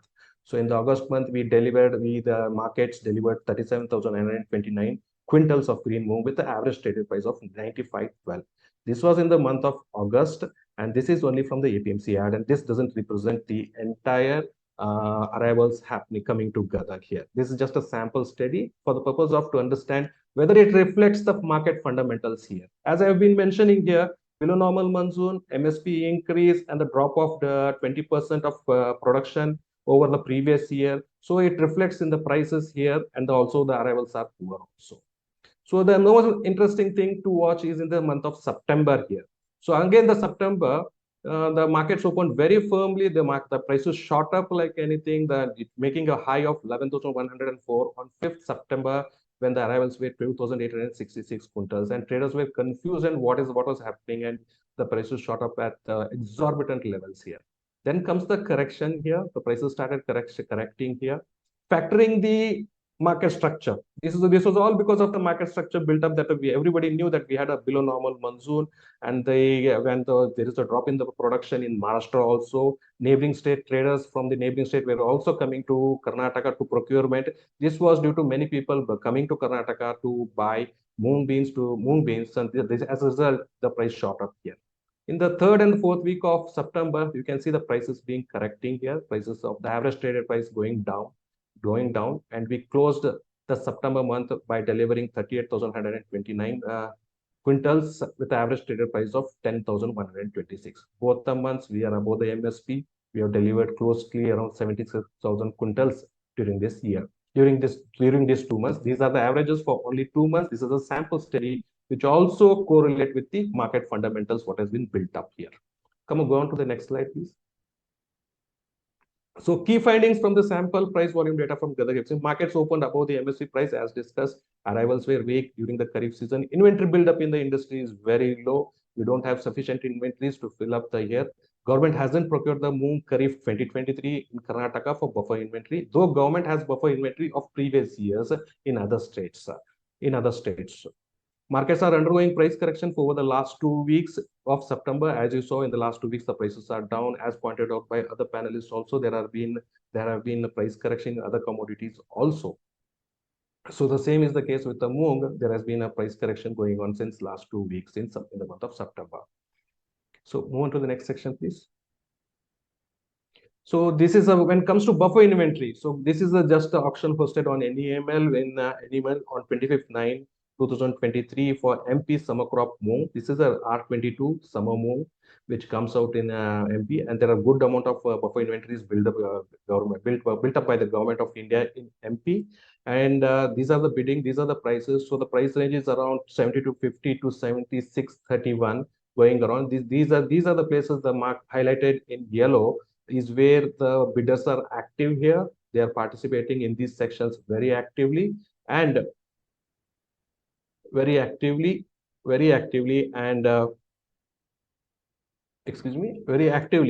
the government is liquidating the inventories here. And an estimate of 6 lakh tons, of buffer inventories is estimated with the government here. Government is liquidating the buffer inventories of the summer Moong at MP, which will deliver supplies to the market. This will fill the supply gap and control the price. Can you come to the next section, please? So the near-term outlook of 2023, supply of Moong from Karnataka and Maharashtra will continue to remain weak. Buffer inventories built up by the government will fulfill a part of the supply gap. Rajasthan, as part of the largest state producing green Moong, will continue to supply Moong for the following 2 to 3 months. Markets are currently undergoing correction since past 2 weeks due to weak demand and easing supplies from Rajasthan. The demand for Moong during the winter season will be weak. So this is a specific thing why the demand is poor during the winter season. It's a normal thing, a normal we observe that the demand for Moong during the winter season will be weak and the prices will correct due to poor demand from the consumers here. We'll go to the next slide, please. So the outlook for 2023, so this has been the entire market structure for the 2023. I have going by the market structure here, the entire market structure for 2023 Moong will keep the prices firm, and prices firm mean trading above the MSP or somewhere below the MSP, around 5% below the MSP. A 12% fall in the production from the mean production appears to be manageable. Although as I pointed out, looking at the historical production figures, a 12% fall in the production from the mean production appears to be manageable. We can manage. The market has undergone price correction in the last 2 weeks. We can expect to see only minor price correction from the current levels around 3 to 5%. We may see supply shortages coming in the months of January and February 2024. As we progress with consumption of Kharif, we will be witnessing a marginal price rise as increase in demand. Now with all this market structure, with all this buildup of market structure, you can say the below normal monsoon and the increasing MSPs also a 12% of drop in production from the mean forecasted production, and the government holding the buffer inventories and the imports currently under ban will also building up the market structure here. Go on to the next slide, please. So now let us try to understand, based on the buildup of the prices and the arrivals and the market, the kind of prices the markets have been working on the trade based on the average traded price. We can try to build up a small kind of a trading range for the outlook 2023 here. Rajasthan, which has already delivered 60,966 quintals with the average traders of 83.38, and Karnataka with the delivery of 26,937 quintals with the average trade price of 9,702 rupees. We expect somewhere the average trading range for 2023 for fair average quality to be somewhere in line with this big range. The forecasted average trading range is derived, considered the volume and the arrivals built up in the last 2 months from August to September. A 12% fall in the production from the mean production appears to be manageable. So I think, so this is what the price outlook is for 2023. So I thank the IPJ team for giving us a platform to present the views and also sharing of thoughts. Thank you, IPJ. I look forward to you, to the participants, if you have any questions. Thank you, Sanjay, and we'll of course come back to you, but we're also trying to get in as many presentations in as we can. And joining us now for the same is Mr. B. Krishnamurthy. He's Managing Partner of 4P International. Mr. Krishnamurthy, if you can please start your presentation. Hello, Bimal Kotari ji. Hello, Manisha ji. Distinguished speakers and co-panelists and colleagues from industry. Warm greetings and a very good morning and good afternoon to all of you. At the outset, let me thank IPGA for this opportunity to give my views on today's IPGA knowledge series on the outlook of Kharif pulses crop production this year. I am here to give my perspective on World. Before I come to the main topic of Kharif World crop size, let me tell you briefly, although at the cost of looking repetitive in every webinar wherever I spoke, that World or black midway is a very unique pulse in the sense that firstly, it's very good for health, both external and internal. And secondly, it has no substitute, unlike other pulses. And finally, as of now, World is being grown only in 2 countries in the entire world, namely India and Myanmar. The good news is that now some more countries like Brazil have started growing World, and millers are getting the feelers about Brazil World availability, although it is reported to be quite small as far as the crop size is concerned. As per the latest data available from Ministry of Agriculture, on sowing of World during Kharif season a week ago, the total area sown is about 33 lakh hectares, out of which Madhya Pradesh, as usual, does a lion's share, and this year it is about 13.74 lakh hectares, followed by Uttar Pradesh with about 6.62 lakh hectares, Rajasthan 3.18 lakh hectares, Maharashtra 2.57 lakh hectares, Gujarat 79,000 hectares, and Karnataka 62,000 hectares. These are the main Kharif World growing states, with some other states like Orissa, Bengal, Assam, Tamil Nadu, etc., contributing not so significant sowing. The total sowing is about 33 lakh hectares, which is about 14% lower than previous year. Previous year, the sowing was reported to be about 37 lakh hectares as per the Ministry of Agriculture. To put the sowing figures in simple percentage terms, MP sowing comes to 41%, UP 20%, Rajasthan 10%, Maharashtra 8%, Gujarat just about 3%, and Karnataka not even 2%. These 6 states contribute about 85% of total World Kharif production. My observation is that although sowing is running into several lakh hectares, the ultimate World harvested production is working out to be very low. For example, last year, the sowing was on about 37 lakh hectares, but the total World harvested was reported to be just 18 lakh tons, as per the third advance estimate given by the Ministry of Agriculture, which works out to a very, very small yield of 550 kgs per hectare, which is not even 2 quintals per acre. My view is that even if one takes into account vagaries of weather, the minimum production should be not less than 4 quintals per acre. I know in some areas of Andhra Pradesh, farmers report a yield of up to 9 quintals per acre or 22 quintals per hectare. Coming to this year Kharif crop, although sowing was done on 33 lakh hectares, this year too, I'm afraid yields will be low. And so, World production too will be less. This observation I'm making is based on the fact that we're at the close of September month, and selling offers from World growing states of good quality World are less than normal. The main reason for this year Kharif lower yield is again erratic southwest monsoon. This year, we had hardly any rains in the month of June, and July finished with huge rains, and August again hardly any rain, and September with normal rains. September rains are normally the culprit, as these rains coincide with harvesting and thereby damaging both standing crops as well as harvested crops which are not removed from the field. Luckily, the fear that El Nino will take over and there will be drought and so crop size will be very less, etc., has not been proved real. We have real good heavy rains in July and somewhat normal rains in September. I would presume this year too, Kharif should deliver about 18 lakh to 20 lakh tons, but damaged wood quantities will certainly be there, and these would result in ultimate lower finished processed dal production. As of now, my guess is that Myanmar has about 2 to 2.5 lakh tons of wood as of today, out of which nearly 80% will be exported to India. And this means an availability of 1.6 lakh tons to 2 lakh tons for India. And two, we have about not more than 1 lakh tons of Rabi wood. India don't have any worthwhile old crop stocks, and Myanmar too doesn't have any worthwhile old crop stocks.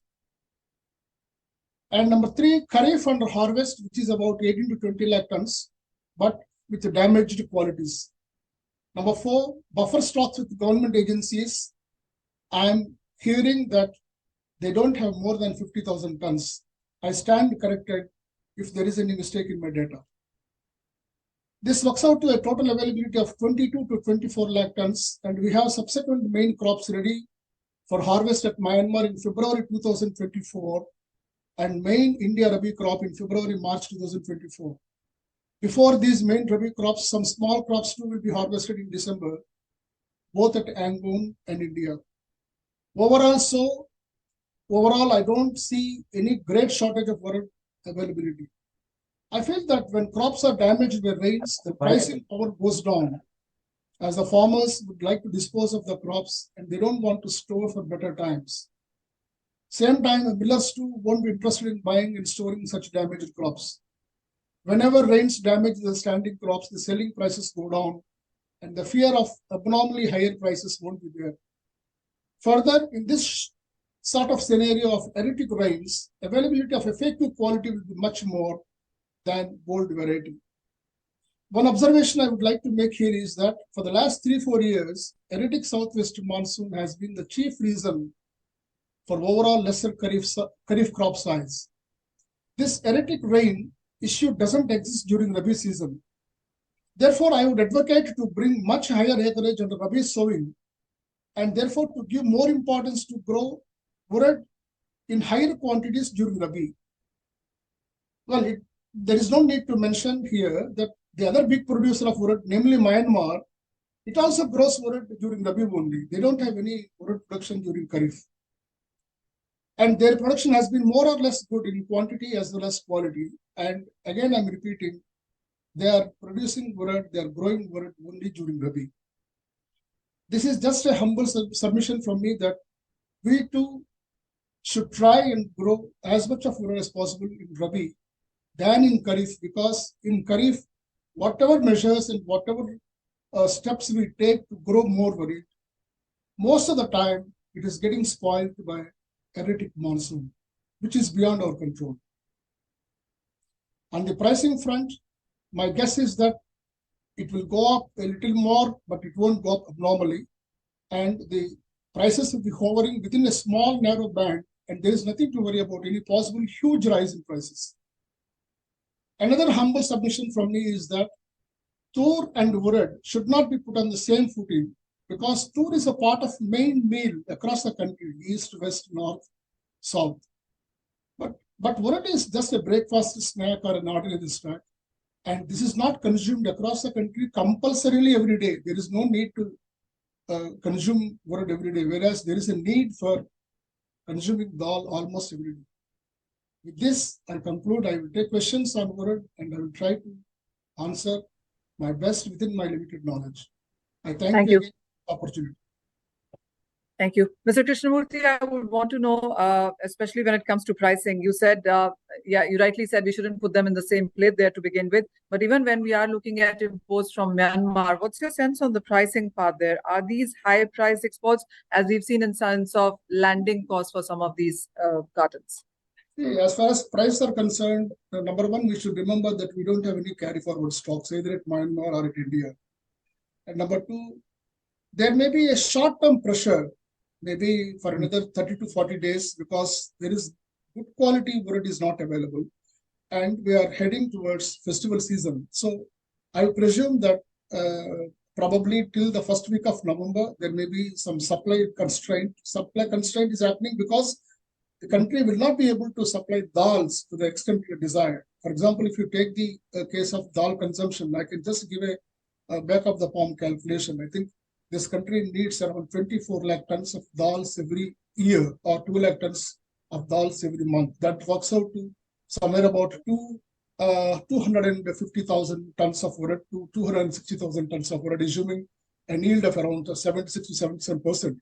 So if I do a small back of the palm calculation, we are heading for a small time probably supply constraint, and then after that it will be set right. So before that first week of November, we may see some rise in the prices, maybe some 3-4 rupees or maximum 4 to 5 rupees.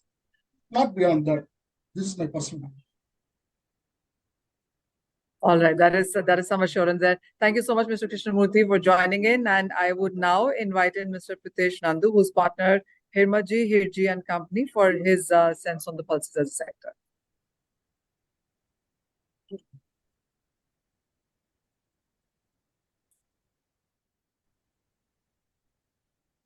Hello, friends. Thank you, Manisha. Presentation. Thank you, IPGA, for giving me this opportunity to present to you the historical and prospective trade opportunities between USA and India. Next slide. Today, we are going to speak about the major traded pulses from USA. Those are Kabuli chickpeas, green peas, yellow peas, and lentils. Traditionally, USA was a big exporter of these pulses, but due to certain notification, the trade stopped, almost becoming negligible. But the good news is that since 5th September, with the new notification, trade in lentils has started, and we wish it the very best of luck. Next slide. We would like to appreciate the USA Dry Pea Lentil Council for their concern, attitude, and interest for promoting USA pulses in India.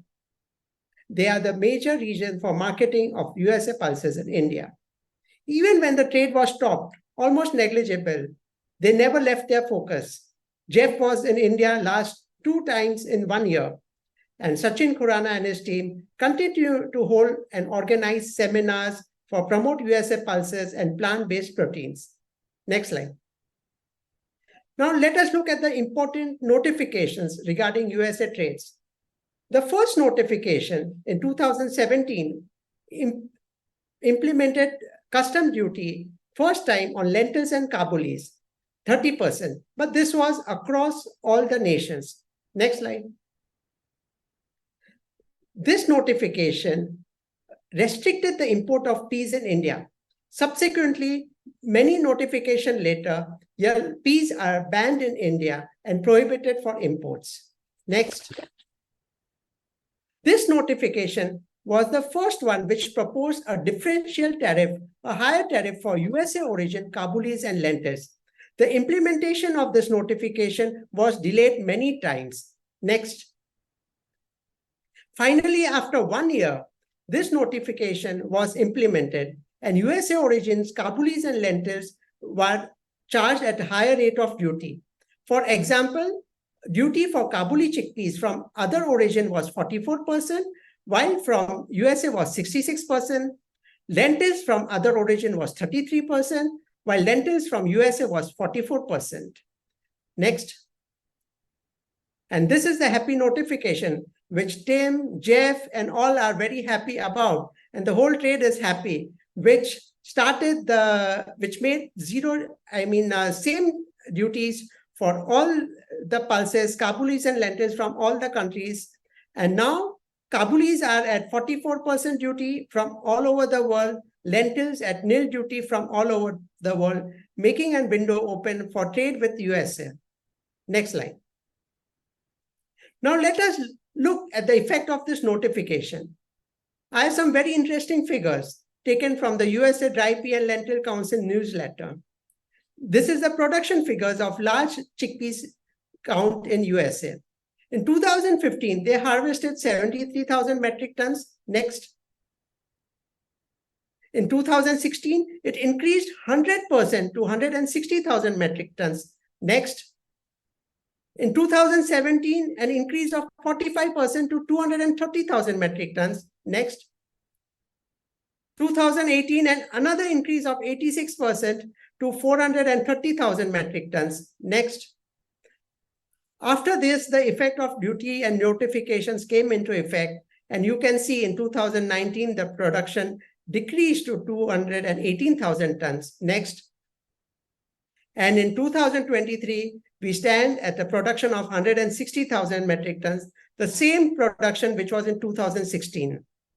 The whole momentum of Kabuli chickpeas was hampered.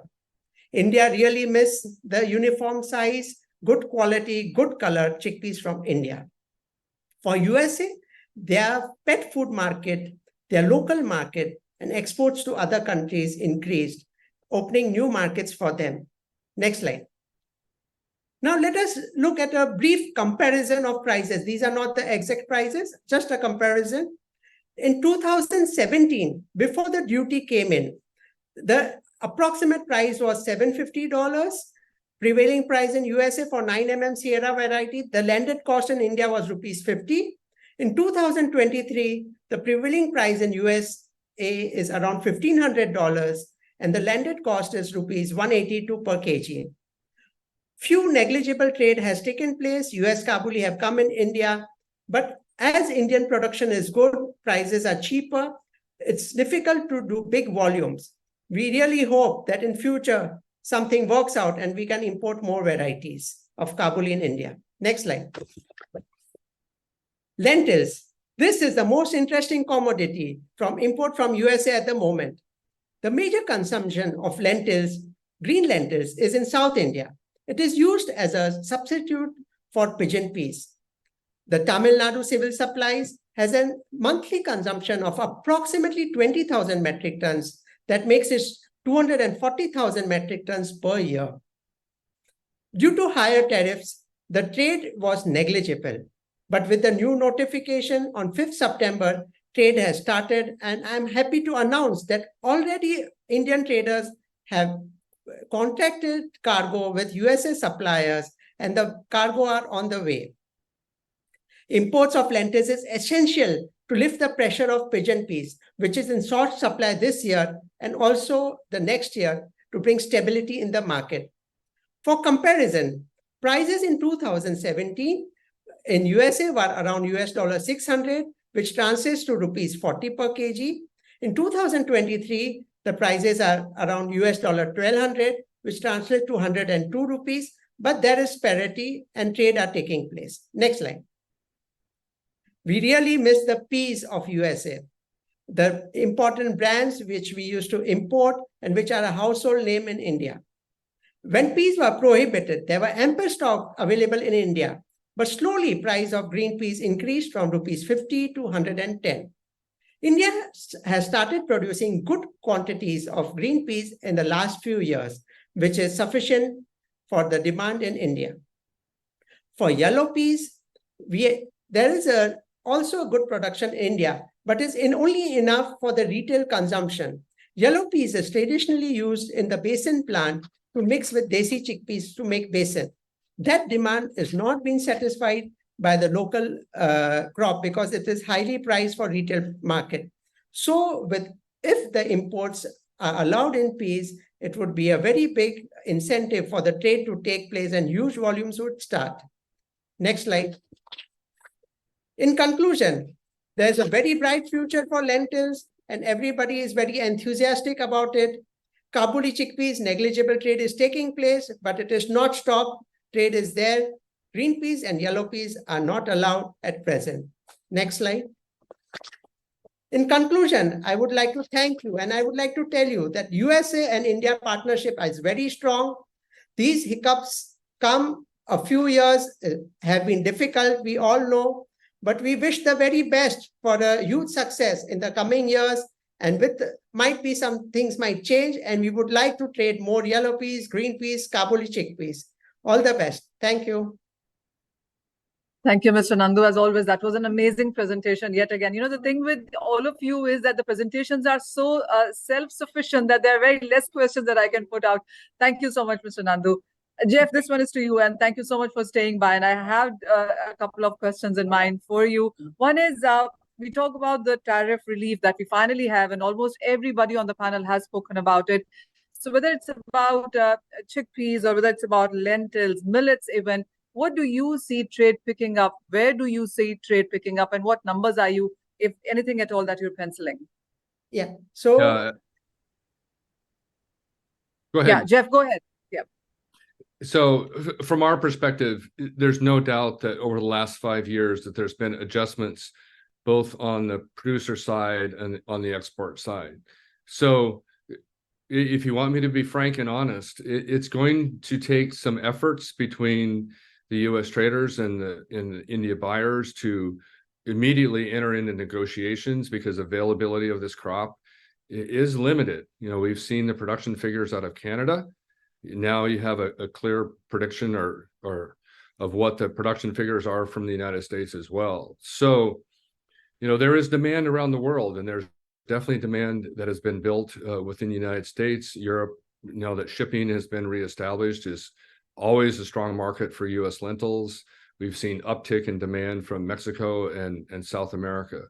So again, just to be frank, I really feel that prices and availability will become very, very tight as the months progress. Jeff, how have you been reading the Indian government measures to ensure that there is enough availability and at affordable prices also? Would you think that with the tariff relief, India would want to, fast forward a lot of things there? I really give a lot of credit to the government of India in being able to increase pulse production. It's pretty remarkable. A lot of people around the world, when they first heard that, were skeptical about the ability of the India farmer to increase production at the levels that they've had, and they should be honored and praised for that work. So, trying to manage this many people and this much food is really an amazingly difficult prospect. So, as U.S. exporters, we want to be, do our small part in making sure that the consumers within India have fair prices, that they can get the protein and the calories that they need, and we'll do our best. So, frankly, what your job is my job. For the next 1 or 2 months, we will be going as a team to meet with the growers in Montana and in North Dakota. And we have to fight for these acres. They can grow canola, they can grow more wheat, they can grow durum, they can grow mustard. With the issue with Ukraine, the acreage of mustard in Montana exploded in 2023. It was really quite shocking. We see canola as being pretty strong throughout the Pacific Northwest. Droughty conditions have made things challenging. So our battle, our issue, our fight as a council is over in India. It's really back on the farm, getting these acres back into production for lentils and for chickpeas and peas. Obviously we need to get that in the market as well. So we have our work cut out for us in the next few months in getting these acres. Absolutely. And Sachin, how are you pushing that work here from India then? Thank you so much, Manisha. And I think Jeff said very rightly where he said there's a lot of potential now, there's a lot of work to be done. That's something we've continued to do throughout the last few years. And I think we've hit the ground running. We've been in touch with all of our partners here in India, and we've been exploring opportunities to do more. And I think we see a lot of enthusiasm, so that gives us a lot of hope. Hopefully, we'll be able to get more crops out, as Jeff mentioned, and we'll see those numbers building up again. So that, I would there's a number. encourage all of our industry members. Go ahead, Jeff. So there's a number of very, very large producers where farmers get together cooperatively in the United States. And key would be to make a connection with us. If you as a trader want to come to the United States in the next couple of months and sit down with a group of 10, 20, 30 farmers and talk about your demands, your needs in India, that will make an impact on the acres that go into 24. We hear you, Jeff, and thank you so much for staying by and taking those questions quite sportingly. Mr. Upadhyay, to you then.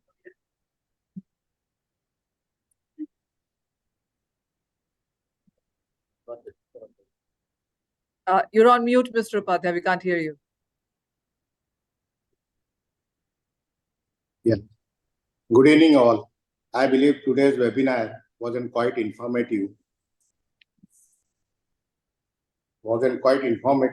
and give us a rather meaningful insight about the expected domestic Kharif crop and production for year 2023. I would like to thank US Dry Peas, Lentil Council, and the other support, and for their support. We look forward for exciting trade opportunities between India and USA in future.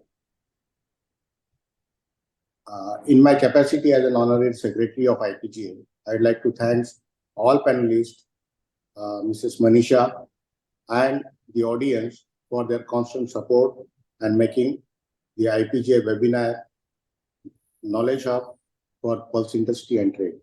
Thank you. Thank you.